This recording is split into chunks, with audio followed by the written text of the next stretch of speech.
Hi எல்லாம் எப்படி இருக்கீங்க? இன்னைக்கு வீடியோல என்ன பார்க்க போறோம் அப்படின்னு பார்த்தீங்கன்னா, கிளறுன தக்காளி சாதம் தான் பண்ணியிருந்தேன். லஞ்ச் பாக்ஸ்க்குலாம் ரொம்ப நல்லாயிருக்கும். கண்டிப்பா ட்ரை பண்ணி பாருங்க. ஒரு பாத்திரத்துல வந்து எண்ணெய் சேர்த்துட்டு எண்ணெய் நல்லா காஞ்சதுக்கப்புறம் கடுகு, கருவேப்பிலை போட்டு பொரிய விட்டாச்சு. அது கூடயே பார்த்தீங்கன்னா, நீட்ட வாக்குல கட் பண்ணி வச்சிருக்க பெரிய வெங்காயத்தை சேர்த்து நல்லா பாதி வெந்ததுக்கப்புறம் நறுக்கி வச்சிருக்க இஞ்சியை வந்து சேர்த்துக்கிட்டேன். இஞ்சியும் சேர்த்து ஒரு 2 நிமிஷம் வதக்கிட்டு அது கூடயே ஒரு பட்டை, ஒரு பிரிஞ்சி இலை, கொஞ்சமா சோம்பு, 4 கிராம்பு, ஒரு அன்னாச்சி பூ சேர்த்துக்கிட்டேன். நீங்கள் ஃபஸ்ட்டே சேர்க்கணும்னாலும் சேர்த்துக்கலாம். சேர்த்து ஒரு 2 நிமிஷம் வதக்கிட்டு அது கூடயே நறுக்கி வச்சிருக்க தக்காளியை வந்து சேர்த்துக்கிட்டேன். தக்காளியை வதக்கி விட்டு நல்லா ஒரு 2 நிமிஷம் வதங்கினதுக்கப்புறம் தேவையான அளவு உப்பு போட்டு நல்லா மசிச்சு விட்டாச்சு. மசிச்சு நல்லா தக்காளி நல்லா மசிச்சு வந்ததுக்கப்புறம் அது கூடயே வந்து 2 பச்சை மிளகாய் சேர்த்துக்கிட்டேன். சும்மா பார்வையாக இருக்கட்டும் அப்படின்னு சொல்லிட்டு லைட்டாக கீரி மட்டும் விட்டுருந்தேன்.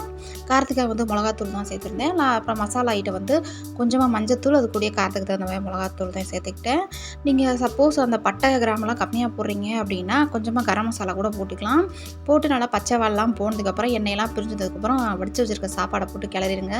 கொஞ்சமாக நல்லெண்ணெய் ஊற்றி கிளறினீங்க அப்படின்னா இன்னுமே வாசமாக இருக்கும். கண்டிப்பாக ட்ரை பண்ணி பாருங்கள். இந்த வீடியோ உங்களுக்கு பிடிச்சிருந்துச்சி அப்படின்னா லைக் பண்ணுங்கள். சேனலை மறக்காமல் சப்ஸ்கிரைப் பண்ணிக்கோங்க. பாய்.